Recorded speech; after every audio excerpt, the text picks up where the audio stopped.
राष्ट्रवादी काँग्रेस पार्टीच्या शिवस्वराज्य यात्रेच्या दुसऱ्या टप्प्याला सुरुवात झाली।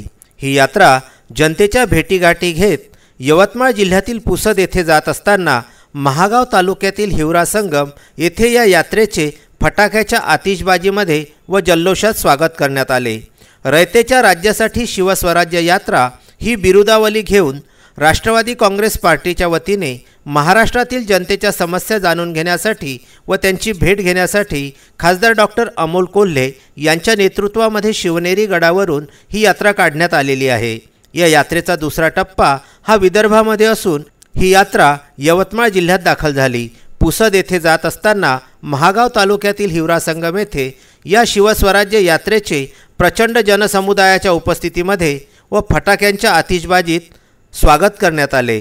हिवरा संगम येथील छत्रपती शिवराय चौकातील शिवरायांच्या प्रतिमेला खासदार डॉक्टर अमोल कोल्हे यांच्या हस्ते पुष्पार्पण करण्यात आले। त्यानंतर डॉक्टर अमोल कोल्हे यांचे माजी जिल्हा परिषद